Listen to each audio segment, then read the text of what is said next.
Hai, salut, bă, frații mei, eu sunt Temi și astăzi vă arăt cum să puneți un procesor, o placă video și cum să faceți o montare corectă la un calculator.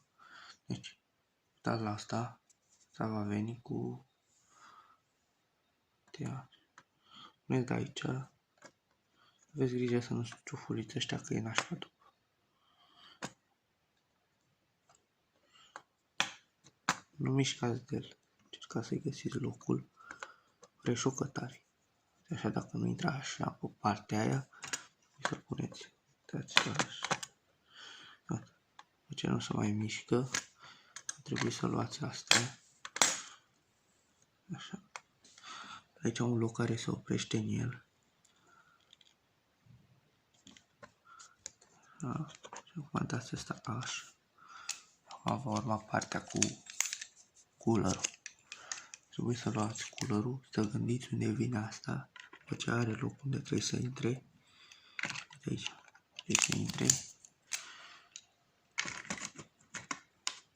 Trebuie pur și simplu să testați ce intră, dacă intră.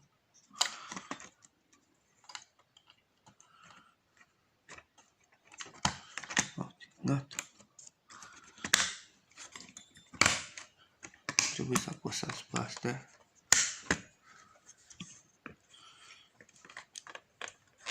Așa. Toate astea sunt niște săgețele, le dați în spate. Așa. Gata. Acum nu se mai mișcă. Mișcă decât placa video.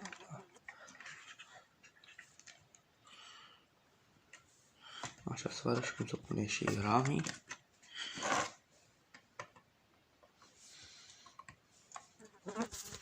Așa, unde sunt ramii? Uite aici. Aici ramii. Am 3 GB de RAM, unul mai mic și unul mai mare. Pe cel, aici cătarea asta. Că trebuie să intre, uite, unde e cătarea asta la jumate. Te vedeți? Ok. Acum trebuie să apăsați cu 2 degete. După ce vedeți că nu s-a pus ăștia bine, apăsați cum aici. Bine, așa îi pun eu, voi putea să-i puneți cum știți voi. Așa. Și asta.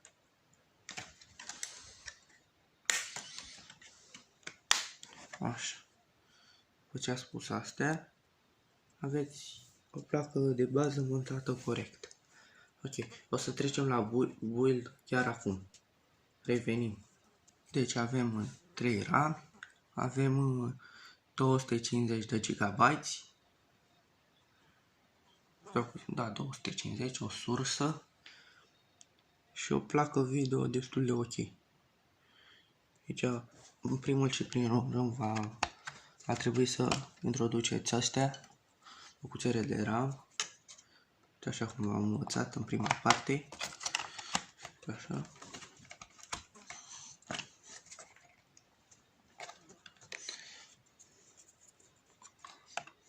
Foarte ușor să băgați niște RAM. Vă trebuie școală să băgați RAM.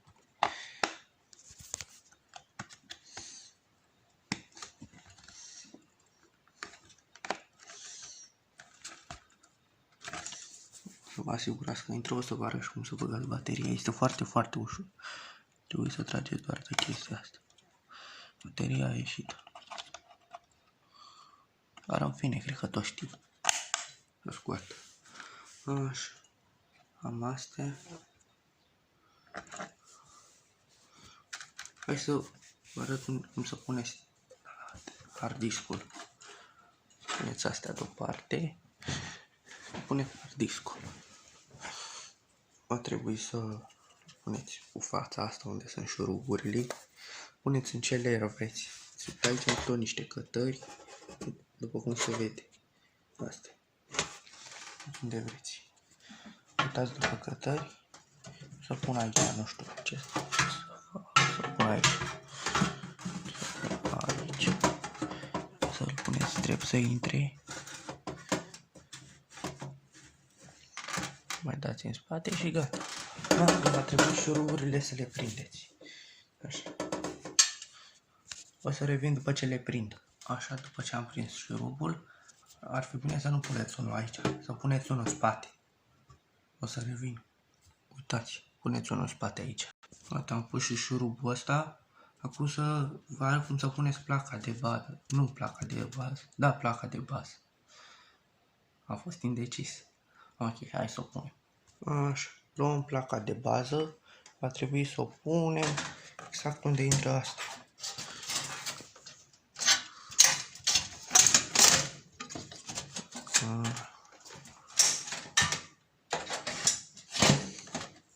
După ce ai intrat, deci îți lua șuruburile, una aici, nu prinde nimic.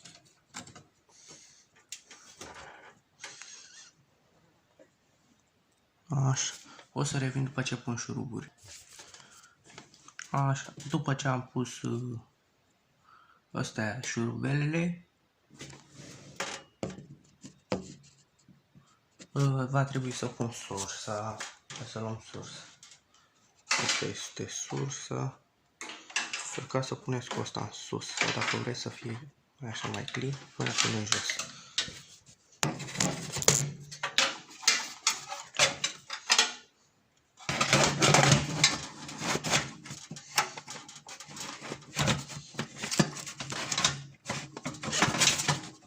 O intră foarte jos în față.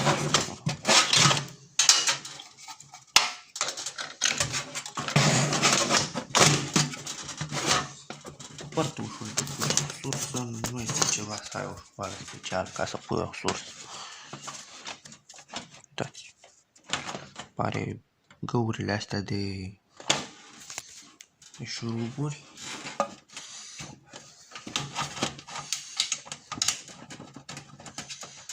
Până prindeți un șurub, atunci o să fie mai simplu.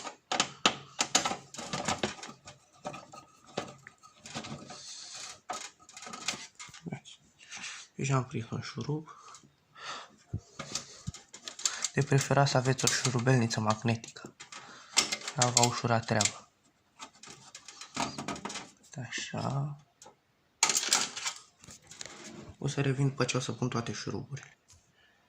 Am revenit cu sursa pusă. O să ai pusă. Așa. Acum o să băgăm firele. Nimeni n-are asta la fel, dar eu am modelul acesta. Aici intră firele de față și USB-ul. O să vedeți în parcurs. Nu o să încerc să fac cu cable management. Așa, deci va trebui astea.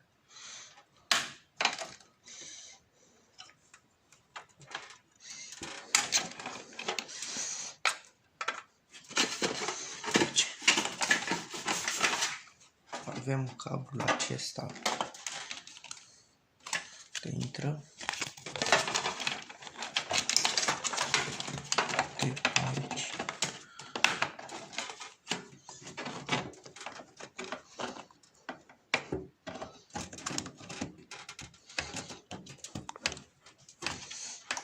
Exact așa cum l-am pus eu, îl pune și voi. Așa. Ăsta marele intră aici, are o cătare acolo. După cum se vede, uite asta. Cătare. Aici are o cătare unde prinde ăla. După cum se vede. Ok.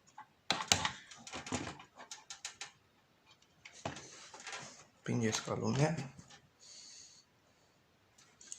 Așa. După ce ați împins, trebuie să băgați un ăsta terabyte.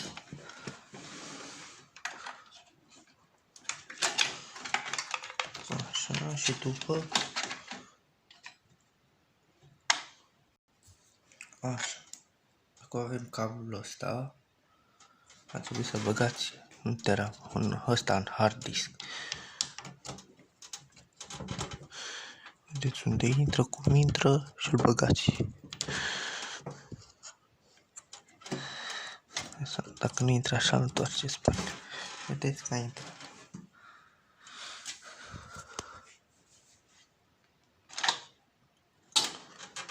Așa.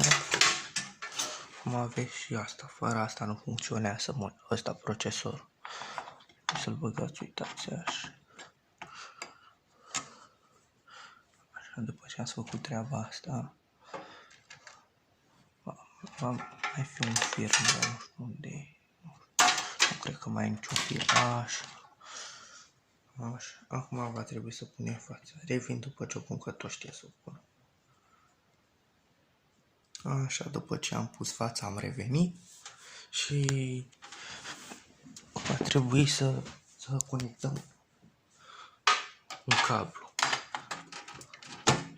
Cablul ăsta va aici. Ăsta albastru.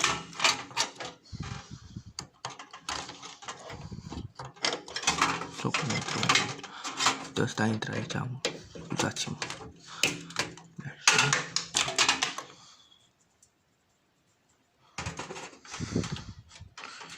Așa, am conectat cablul. Avem și cablele de la față. Asta se poate asta de suferit.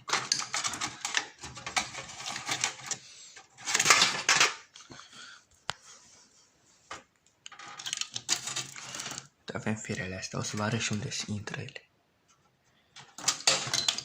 Deci asta este USB, nu e audio, credeam că e USB. Da, cred că intră aici. Îl băgați ușor pe aici până aici.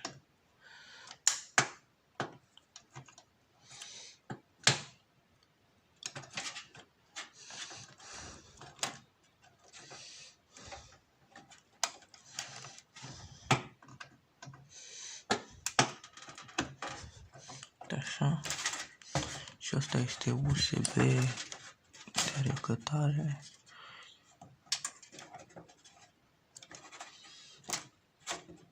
Așa îl băgăm aici.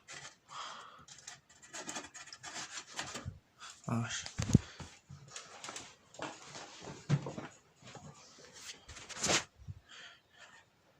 După ce ați băgat alea două, mai au rămas astea multe. Astea mult nu știu unde să le bagi. Dar aveți aici.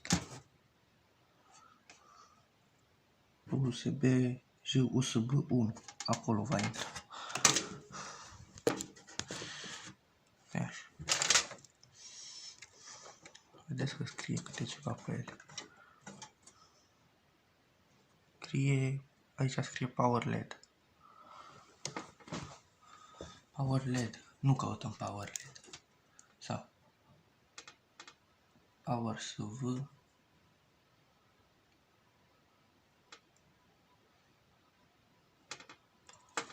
Power LED.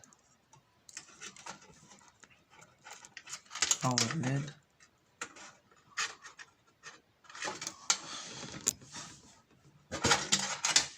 Va intra în primele pine. De aici va intra Power LED. Acolo va intra Power LED. Și acum ne trebuie Power Switch. Așa, îl căutăm. Te-am găsit Power Switch. Power Switch. Așa, după ce luați Power Switch, băgați lângă Power LED și va trebui să rămână un pin pe nume. Pinul ăla se cheamă 9. Așa. Și HDD LED va trebui să-l puneți în fața lui Power LED. Acolo. Dați cu focusează, că la mine este mai greu cu focusatul. Dați acolo. Mai a rămas 2 pin liberi. Pinul ăla să-l lăsați. Nu contează pinul ăla. Este așa. Așa. Așa. Și mai a rămas ultimul pin care o să-l puneți lângă HDD LED. Și băgați reset switch. Asta înseamnă să vă switch. Așa, după că le-a spus, mă uitați astea. Cable management-ul faceți voi cum știți. Nu mă firește pe mine cum faceți voi cable management-ul. Așa, după ce ați făcut tot, trebuie să-l stopăm, nu? Ok. O să pun capacul. Ok. Eu am făcut calculatorul. Uitați. E gata tot. Totul e gata, totul e la punct. Calculatorul ăsta, ventilatorul. Tot. Astea sunt puse bine. Asta este cam încordat ăsta. Dar lasă, nu-i bai. Așa. Eu am fost Emi și sper că v-a plăcut tutorialul meu. Așa. Vă doresc o zi bună și toate cele bune. Salut!